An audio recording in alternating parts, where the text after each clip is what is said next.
The Atlanta Vigilante Wars, Case 005, Bitter Birth and the Setting Suns.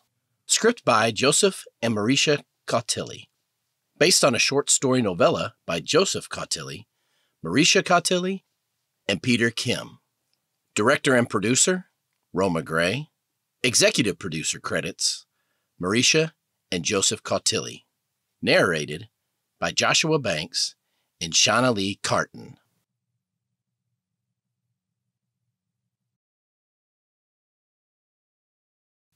The loudness and intensity of the scream shocks Lisette. The worst part of it is the scream comes from her, but thankfully her mind blocks much of the pain from reaching it. She feels detached. Her body swirls up in another contraction, and her face shoots to a bright red. She stares into the eyes of the stranger, sent to hunt her down, as the woman screams for her to push. In between pushes, the woman, Margaret, complains of yet another bounty lost and the need to find a paying line of work. Who the fuck would have thought I'd be at the first robot giving birth? Grumbling out a shitstorm, Margaret wipes sweat from her own brow. An addict staggers into the room and collapses, his back next to the wall. He draws out his works and mainlines the cheap heroin into his veins. What the hell, dude? Can't you do that somewhere else? Free country, mostly.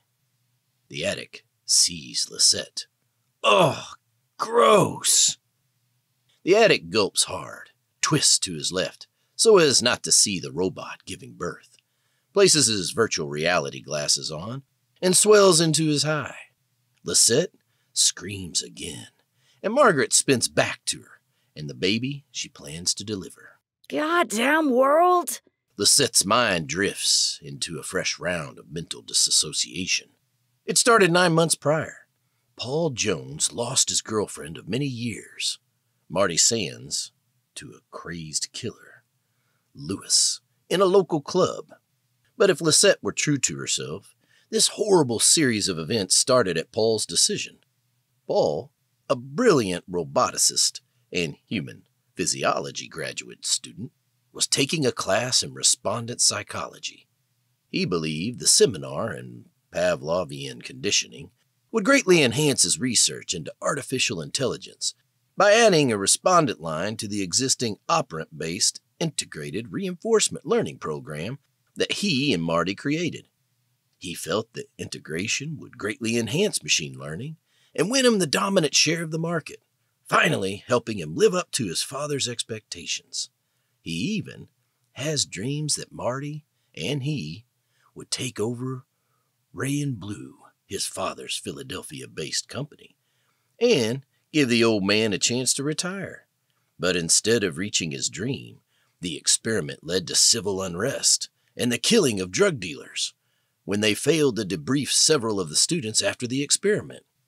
He, of course, called his dad, who helped him lay low and keep his name out of the paper. It would have worked had not Marty been killed at the disco by the lunatic Lewis. Marty's death drove Paul insane. His offbeat sense of humor turned harsh and cutting. He'd vowed Marty was the only woman he'd ever loved, and pivoted to the prototype they'd created to produce a child. While a successful uterus transplant was over 2 decades old at this point, no one had ever attempted to place one into a bioenhancer robot. Her uterus, ovaries, and eggs were surgically placed into Lisette. The process took 2 weeks, with a partially successful surgery. The baby is destined to be premature. Fear of heat from her core processor led Paul to lower her processor speed. This left her feeling sluggish and weak. Still, Lisette rose to the task, eager for the service she would perform for her creator. As the weeks draw, the enhanced biological robot feels changes occurring to her brain. She feels neural pathways being reshaped, and this frightened her. Her scan of the internet shows human mothers experience similar changes during pregnancy. This provides some comfort for the robot. Still, something feels off or missing. An emptiness sets in, and she searches for information, fearing it is some form of depression. Paul's lack of contact and support makes the experience sad. It seems as though he cannot even look at her. And when he does, his eyes are empty, except for the time he greets her with regret and possibly disgust. The shock of the latter left her exploring his character. She questioned his impulsivity, especially in his business dealings or with family members or her. At first, she feels it is due to her weakness of not being human enough. Time dissolves those beliefs. This is only part of his flaws. She suspects he is a narcissist. Indeed, his narcissistic personality would render him to be poor father material for her child. By the 3rd month of carrying the baby, Lisette ponders if life would not be better for the child if she were on her own. Each callous remark he makes, or a whimsical statement, hurting others heightens her worry, and there are so many such statements.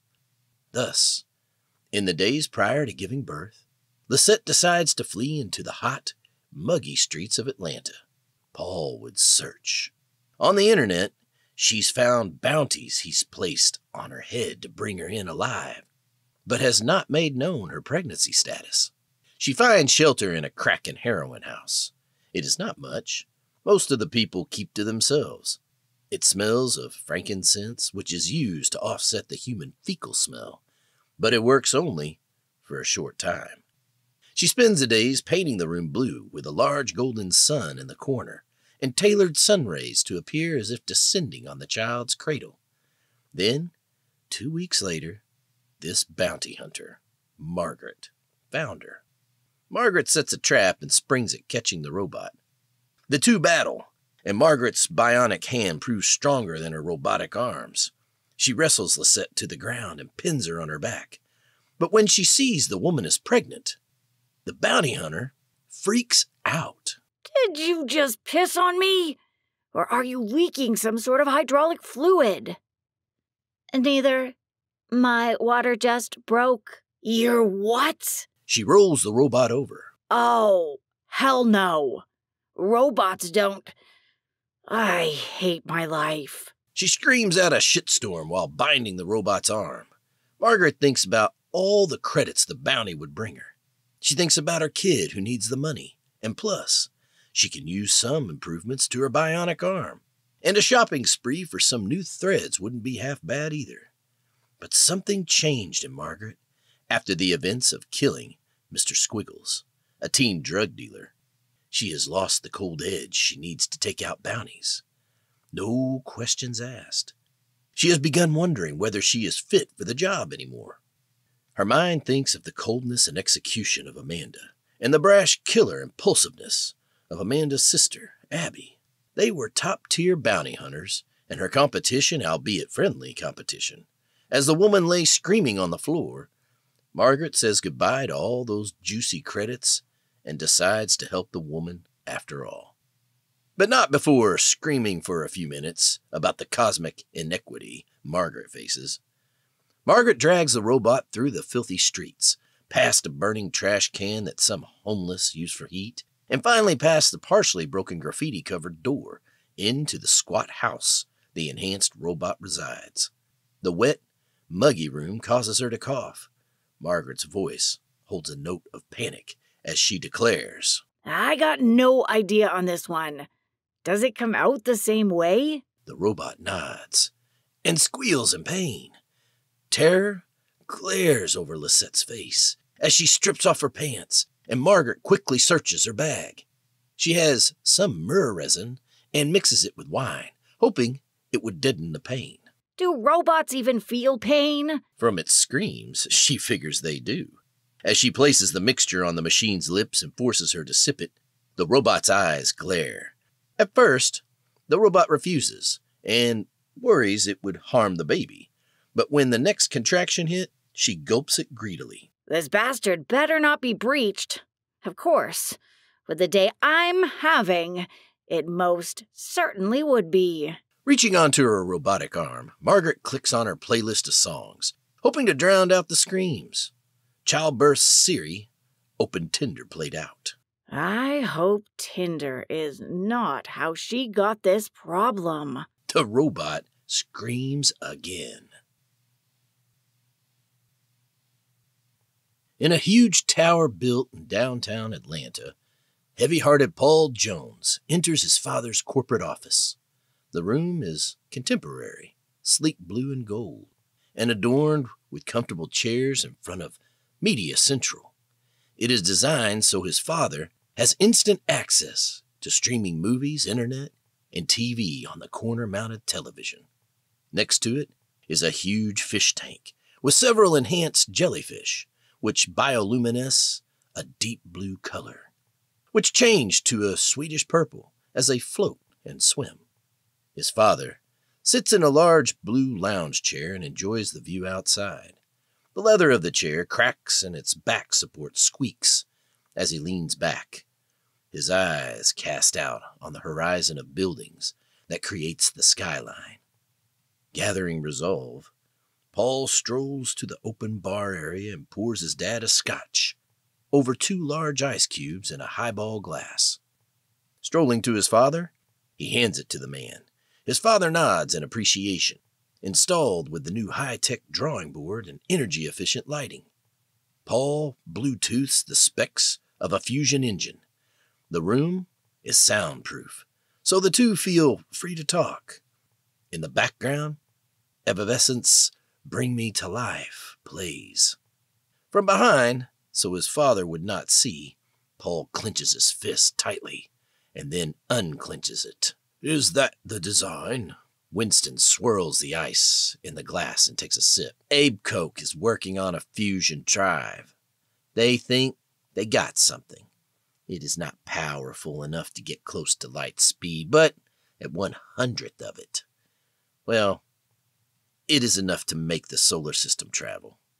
It will never get you to Alpha Centauri, but it could make the trip to Jupiter's moons in a few weeks. Who knows how much mining it will translate to? Abe Koch? The hoverboard people? Both husband and wife are genetically enhanced and gifted. Both graduated from UG Shiba with honors in 2043. But neither had a good record for conduct. At least, that is what the private dick I hired to check up on them discovered. There is a rumor that they, or at least she, is behind the maser tech to transport energy to Earth. At a young age, Toshiro Abe holds 14 patents for his research on Earth and space-based engineering, including propulsion. He's done some very insightful work on technology for cracking asteroids to get to minerals used in robotic mining. Not sure we want to get involved with the GB. Their anxiety always makes them straight shooters. First to flip on you if something goes wrong or if a law is bent. The bigoted comment causes his son to smirk. Nothing like family bonding by bigotry. Tapping a few buttons on his arm gauntlet, Paul draws up a 3-dimensional holocopy of the fusion drive's blueprints. Winston analyzes the specs. Interesting, and this thing looks sleek. How much are they looking for support? Can we buy in? $6 billion or so. Dad, I think it's a deal if they can do what they say. The elder draws the saliva into the front of his mouth and then swishes it around and gulps. Yes, indeed, if they can pull it off. But if they can't, well, it could really hurt us. This is no small chunk of change. I agree. We proceed with caution. I plan to make the final deal tonight at the gala. You're coming? Why not? What about Lisette? Their shit-brown eyes meet and lock. Once I posted the bounty, well, we got about a dozen or so hunters who logged an interest. Even if one finds her, well, we should get her back soon. What if she claims rights? I am the biological father. Not an ounce of her DNA is in that baby. It is just mine and Marty's gestational surrogates. They have no legal rights to the child. While only used with human surrogates to this point, the law supports it. His tone is harsh and legal-like. He's discussed this at length with the family attorneys. Watch out. Even with the law, you got some really mother-friendly judges that will at least delay it and take you to task. We don't want a long, drawn-out court case. If she were human, we could have just paid her off. But you had to have a damn machine. Had to be this way. Marty is the mother, and our labor of love, the two of us created, will bear her child. Paul's father sighs. Paul could be a stubborn one, especially with matters concerning Marty. Is there anything I can do? His son shakes his head, and the elder knows there is no way he could convince his son out of this. What the fuck did I bear witness to? Margaret thinks, looking up towards an Anarchy A on the wall with 2 is painted within it. Margaret forces out a smile. She thinks, even here. The mark is for Abby and Amanda. She wonders what work brought them to this place, and hopes they at least made some cash from it. Margaret turns to the newborn. The baby is wrapped tightly in a blue blanket. Newborns are far from beautiful in the bounty hunter's mind, and this thing is average as babies go. But the mother gazes at him like the child is everything. Captivated, Lisette stares at it. His orbital plates are proportional to his dad's. Margaret rolls her eyes. He's got his father's eyes then?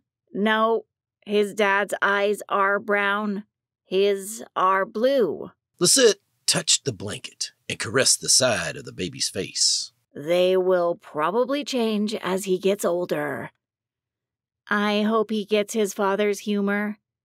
You should see his dad. I remember one night I walked into a room where he was entertaining some guests. He rolled out 30 jokes in an hour. He kept the audience laughing. The jokes were funny then? For the crowd. I am not programmed to understand humor. I get the uniqueness of wordplay, but not the comedy aspect. Oh, you know power sometimes makes people prone to laughing at something another person says. I do not think it's okay. The robot appears lost in wonder as it stared at the child's face. He is beautiful. His zygomatic bone arches out like a little wing, like his mother's. The cartilage in his ears comes to a small point at the tip. The android's face softens.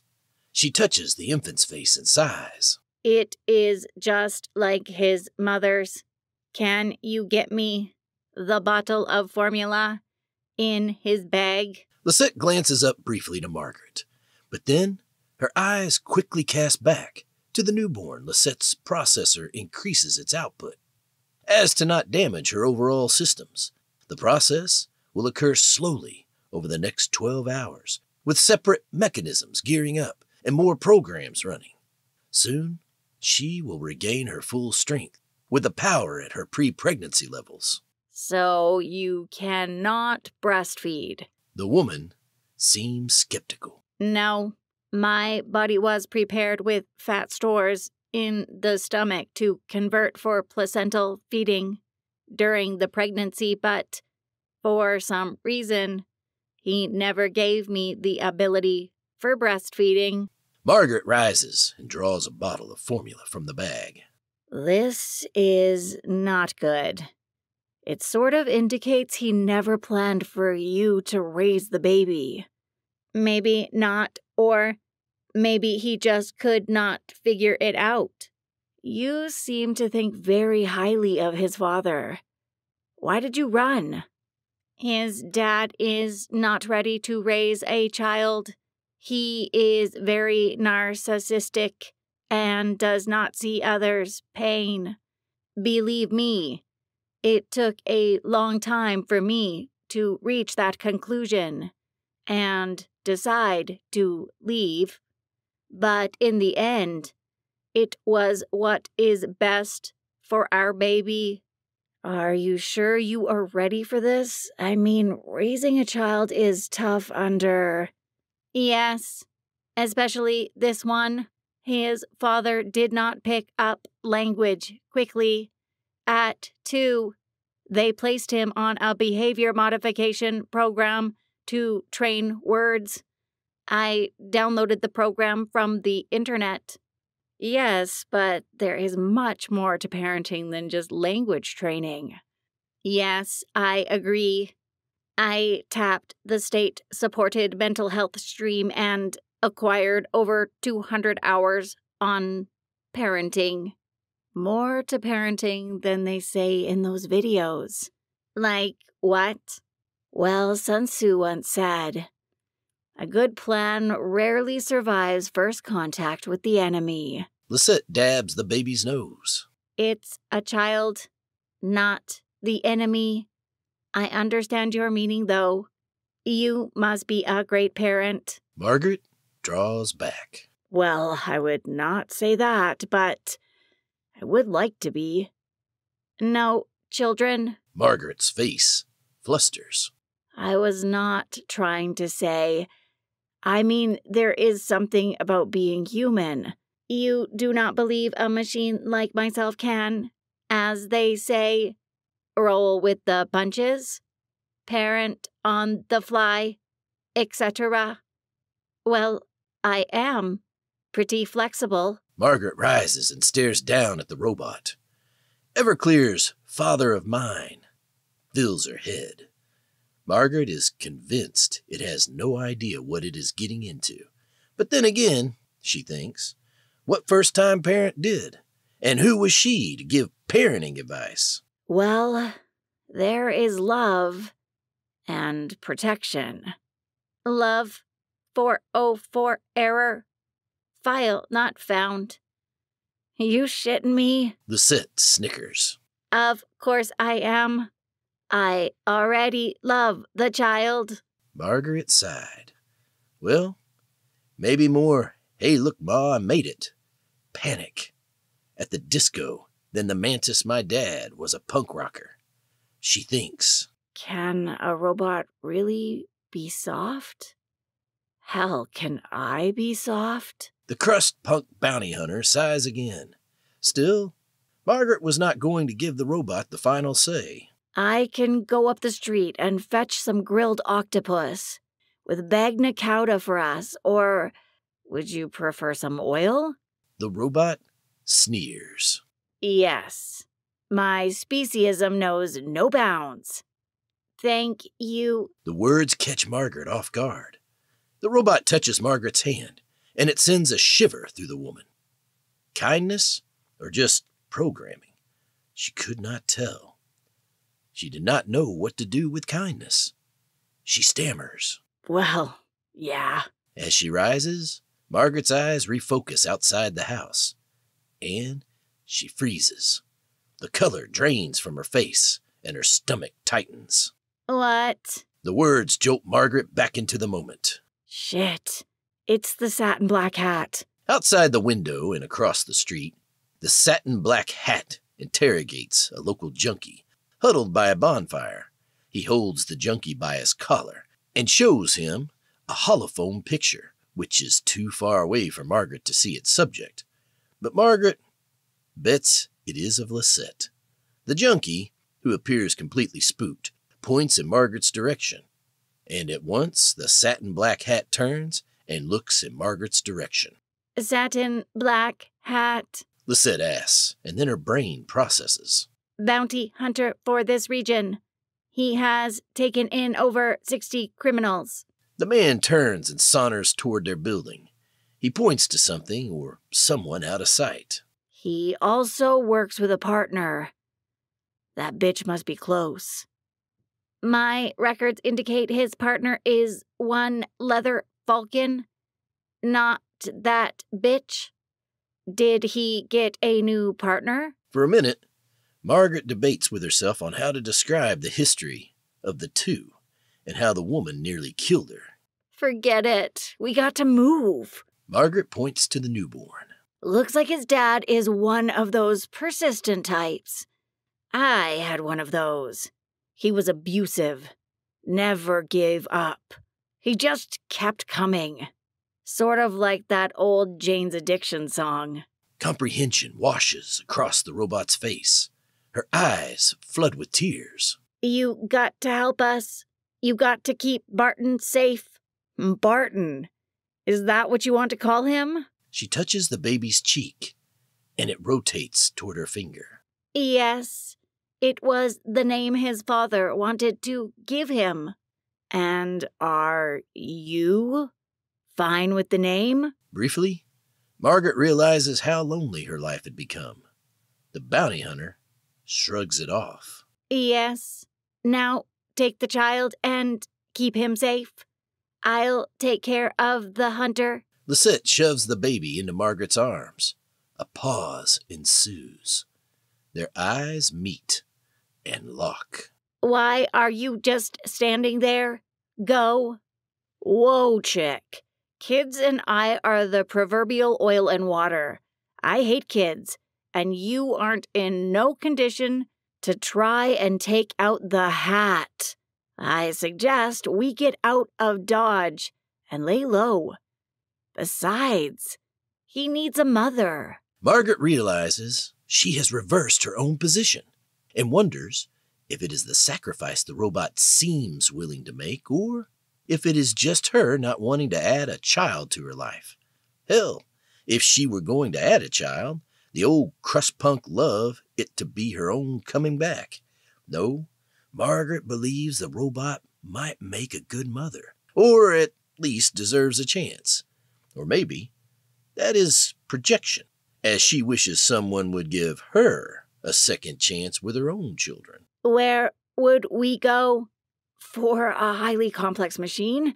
Well, those artificial hormones must get you not thinking clearly.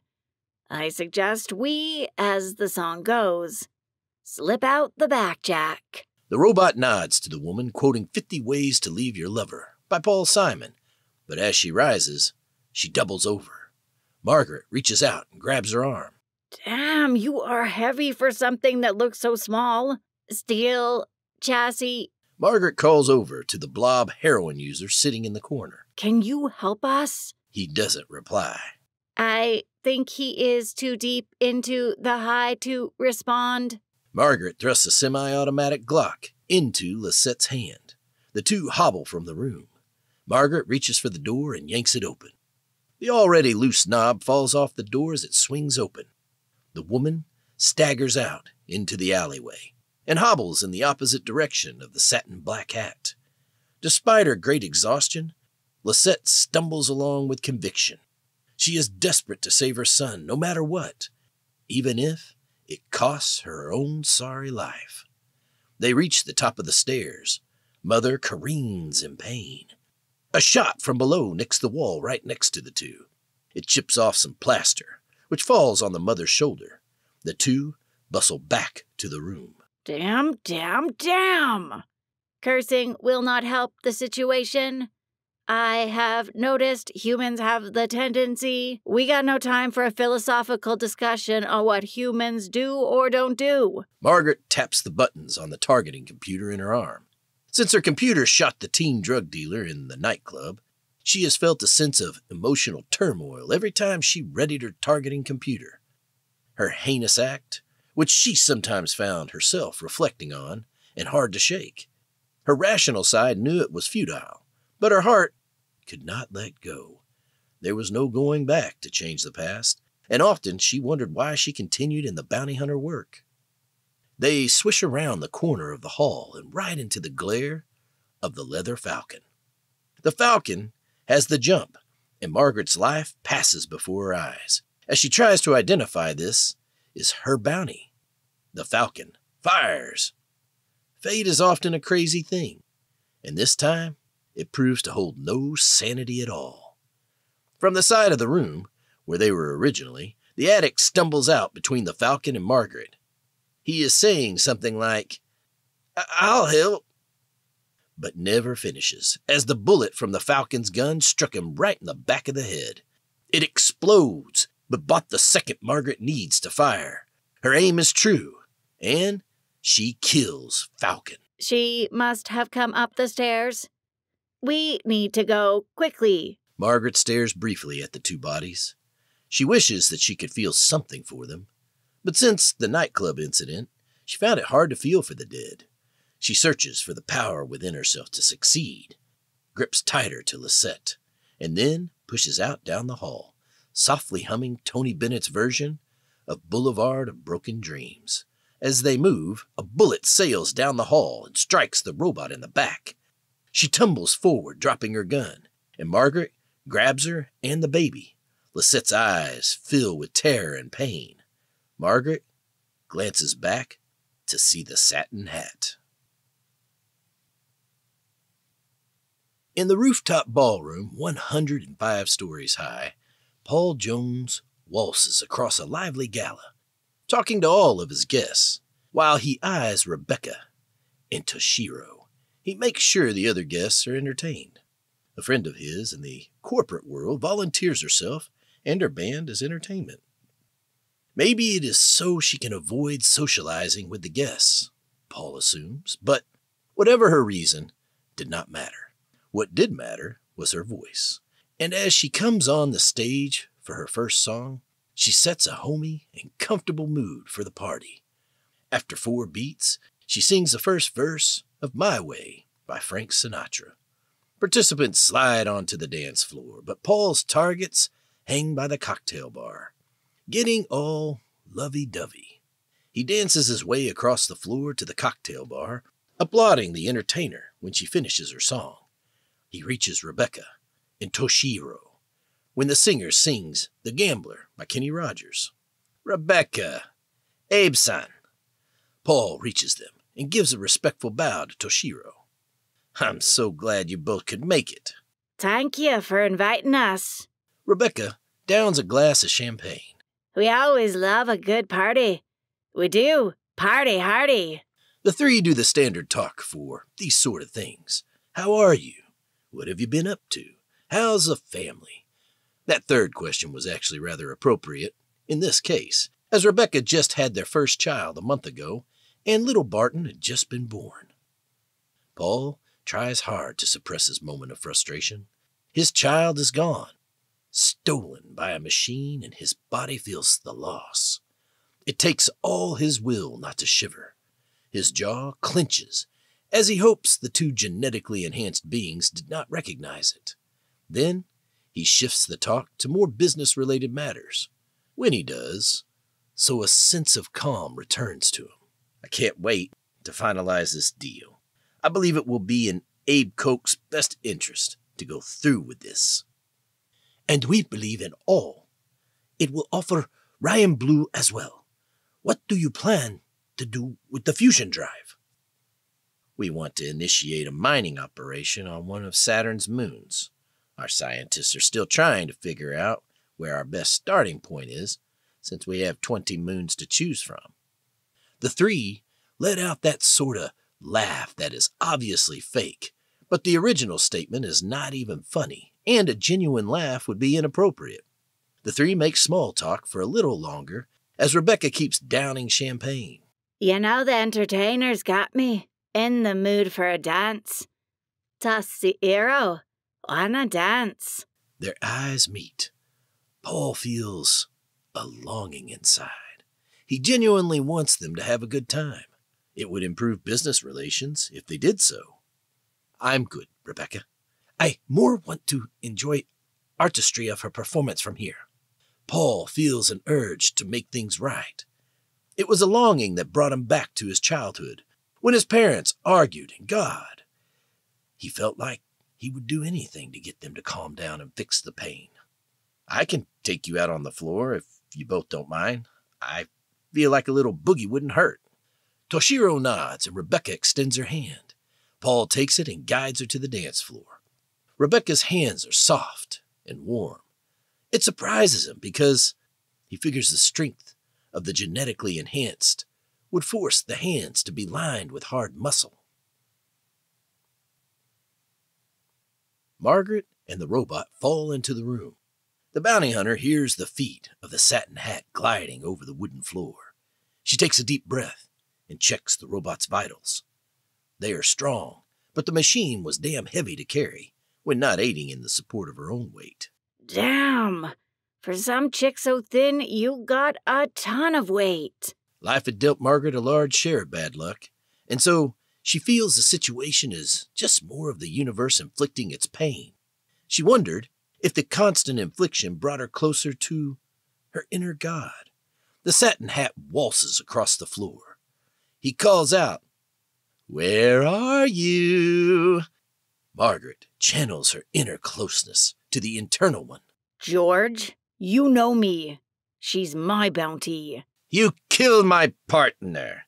You claiming the bounty doesn't mean shit to me anymore. She was going to kill me. What was I supposed to do? Margaret's hand tightens on the gun's grip panel. Its backstrap absorbs her sweat. While she chews the inside of her lips, the hat decides to try a bit of bonding in this situation. Can you blame her with the bounty on your head, Spart? Spart is a nickname she has in the bounty hunter world. She takes a deep breath. Her mind swirls. Why was there a bounty on her head? Is it over the kid or one of the other dealers she's taken down in the last year? No, this is just some game to keep me off guard. Margaret holds close to the wall. The baby screams and cries. The robot lays incapacitated by her side. She wants to reach for the baby, but that would leave her exposed. Her heart pounds. She hears him take another step closer. Saliva pools in the base of her mouth, and she spits off to the side. The hat is on the other side of the wall. If he spun, he'd kill her and then the mother and the baby. She had one chance to get this right. She'd never done anything like it before. Another step from the hat. With a soft sigh, Margaret aligns her bionic arm to the wall. She knows if he turns the corner, she will be dead. She clicks on the targeting computer's ultrasound. The wall is thin. Could she fire through it? Her heart thumps. If she misses, or the bullet does not make it through, they are all dead. The sensors of the targeting device catches traces of them. Even if she can't see them, she has a clean shot. Better not miss. There would be no time to get off another. She fires. The shot blasts through the wall. From the other side of the wall, she hears the sound of his brains busting open. The bullet did not miss. His corpse falls with a thud. After a sigh of relief, she scoots over to Lisette. Wake up, sleepyhead. She taps the robot, who wakes up screaming in pain. After 3 dances in a row with Rebecca, which got the rest of the gala to stare, she is tired and finally ready to sit down. She and Paul take their seats at the table Toshiro had found. You, my friend, are a wonderful dancer. I can only dance as well as my partner will let me. It was purely by your grade. As Rebecca sits next to her husband and grabs a sip of water, a man from the table rises. He had told Toshiro he was Alberto Berladucci. Alberto, who thought it fun to dress as an Italian waiter, despite being a huge businessman himself, stands up, walks over to the chilled champagne, and pulls out a bottle of 2-year-old Armand de Brignac. Mr. Belladucci is one of my business partners from another venture. Do you like working with Mr. Jones? Yes, it's excellent. The champagne pops under his hands. Would you like to sniff the cork? After a quick glance for permission from Paul, Toshiro leans in and whiffs. The smell is fruity. He nods, and Alberto pours it into the glass. The color contains a little gold, indicating its freshness. Swirling the glass, he hands the glass to Toshiro. Ah, the ace of spades. Only the best for my friends, but please, Alberto, you don't need to serve us. I am hoping you are enjoying it. It is in serving that I find my greatest pleasure. Toshiro takes the champagne and swishes it in his mouth. He takes a small sip of air, which sets the aroma through his mouth and over his gums and tongue. I like the semi-sweet taste and soft texture. Only the best. Here for friends of Paul Jones. Rebecca leans into Toshiro and kisses his cheek. Their routine is natural, practiced, and well rehearsed. Paul is nervous. Good. They all laugh. The night is sure to be one of grace and beauty, the beginnings of a new friendship, which would deliver all high profits and increased fame. After digging out the bullet and placing a patch over the screaming Lisette's back, Margaret slouches into the corner. Sweat drips off her body. Lisette is still screaming, but is calming down.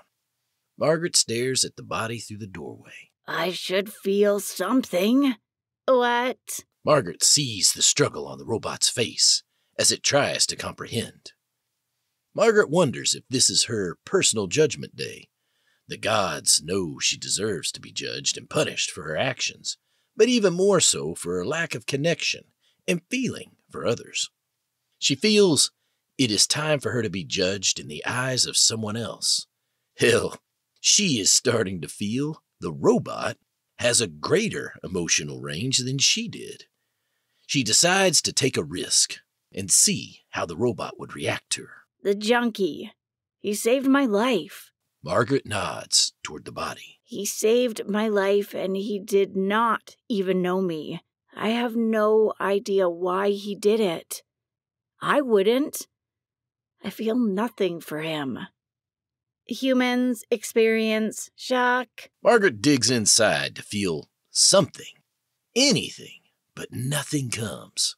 So she interrupts. No, the first one you kill. It is horrible. The Native American said it steals your soul and holds it captive. I felt the torment. Every day was a struggle not to crawl into the corner with one of those junkies and bang some smack into my arms. The robot nods, and Margaret sighs. Anyhow, when you kill your second, it is not as bad as the first. Then your first child. At some point you stop feeling it. You become empty like a robot. Nothing meant by it. Inside, Margaret felt broken. Her Gnostic beliefs told her a god lay inside her, but if it were true, she could not feel it. I understand. You think we are devoid of development of feelings, spirituality, and emotions, she said. I wish I was. It would make protecting my baby so much easier. When we met, I lied to you. You asked me if Paul was funny. I said I did not know. He was very funny. I was trying to be sarcastic. I guess the joke was missed. I figured as much. You are quite the sarcastic beast. Lisette sighs and stares at the bounty hunter. Thank you. For what now? None of this was your fight. And yet you stayed. Margaret sighs. Even if she is broken, she still could make choices that have value. What can I say? The kid grew on me. Sort of like a fungus. Besides, There really was no time to bug out. They both snicker. Then Lisette pauses. Her tone lowers, and her voice turns deadly serious. He'll never stop. It is more an assertion of a fact. She's finally realized than a question. Nope, but we can get you out of town. Make you disappear. Get you a bus far away. And I know some people that can hide you. At least for a while. Save for the occasional junkie snorting cocaine or banging heroin, almost no one is in the alleyways they walk. To Margaret, it is somewhat confusing. But she gives the benefit of the doubt and hopes the lack of addicts is because rehab centers are finding them. She hates to think that the grim alternative is true, that spree killers like Lewis were still running rampant in the streets of Atlanta. If it is true, then she wants Lisette to make it out and as far away from the city as she can. The bounty hunter thinks. Damn machine deserves to have a life. Maybe if the machine could have one. Then, by some grace, Margaret would get one or at least a portion of one as well. The bus terminal shouldn't be far from where we are. Margaret checks a map on her phone. I want you and Barton on the first bus out of this place. Lethargic from blood loss, Lisette stares at her. What about you? Are you just going to stay here? Paul is a sick man, and the world needs to know.